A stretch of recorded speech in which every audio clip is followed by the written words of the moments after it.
రాజానగరం నియోజకవర్గం కోరుకొండ మండలం దోసకాయలపల్లి గ్రామంలో స్వచ్ఛాంధ్ర స్వర్ణాంధ్ర కార్యక్రమం అత్యంత ఉత్సాహభరిత వాతావరణంలో జరిగింది. ఈ కార్యక్రమానికి తెలుగుదేశం పార్టీ జిల్లా అధ్యక్షులు బొడ్డు వెంకటరమణ చౌదరి ముఖ్య అతిథిగా విచ్చేశారు. ఈ సందర్భంగా ఆయన మాట్లాడుతూ పరిసరాల పరిశుభ్రత పట్ల ప్రతి ఒక్క బాధ్యతగా వ్యవహరించాలని, స్వచ్ఛమైన గ్రామాలతోనే స్వర్ణాంధ్రప్రదేశ్ నిర్మాణం సాధ్యమవుతుందని పిలుపునిచ్చారు. ప్రభుత్వం ప్రతిష్టాత్మకంగా చేపట్టిన ఈ స్వచ్ఛతా కార్యక్రమంలో ప్రజల భాగస్వామ్యం ఎంతో అవసరమన్నారు. ఈ కార్యక్రమంలో బొడ్డు వెంకటరమణ చౌదరితో పాటు స్థానిక నాయకులు మారణ రాము, మారణ బుజ్జి, గ్రామ సర్పంచ్ దారా యశోద రాంబాబు, సొసైటీ చైర్మన్ సూదిన గంగాధర్, మండల టీడీపీ అధ్యక్షులు దూది కాంతారావు తదితరులు పాల్గొన్నారు. వీరితో పాటు పంచాయతీ సెక్రటరీ, స్థానిక సచివాలయ సిబ్బంది, గ్రామస్తులు పాల్గొని కార్యక్రమాన్ని విజయవంతం చేశారు.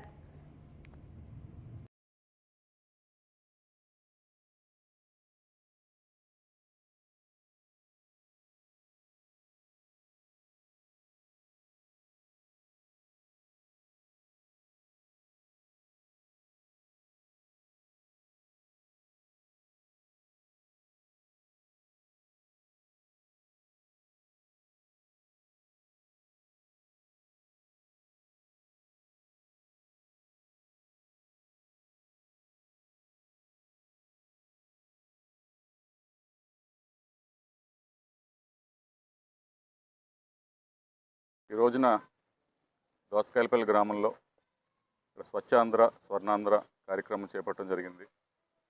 ముఖ్యంగా ప్రతి శనివారం మన రాష్ట్రంలో ఈ కార్యక్రమం రాష్ట్ర వ్యాప్తంగా చేపట్టడం జరుగుతుంది.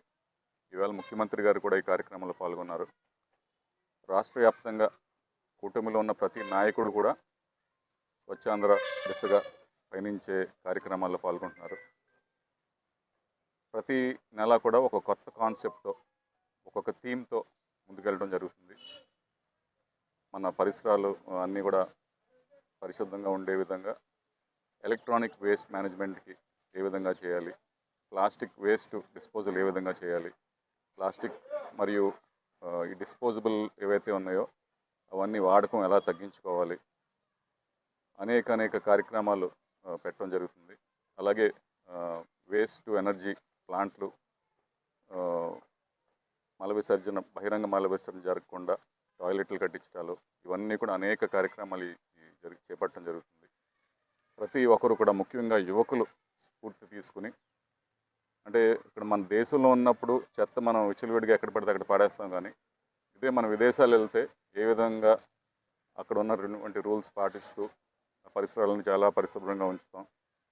ఆ మైండ్ సెట్ అనేది మన యువకుల్లో అందరిలో మన దేశంలోని, మన రాష్ట్రంలో ప్రతి ఒక్కరిలో కూడా మారాలని చెప్పేసి ఈ ప్రోగ్రాం చేపట్టడం జరుగుతుంది. చాలా ఉన్నత ఉద్దేశంతో ప్రతి ఒక్కరు కూడా దీన్ని స్ఫూర్తిగా తీసుకుని పాల్గొనాలని కోరుకుంటున్నాను.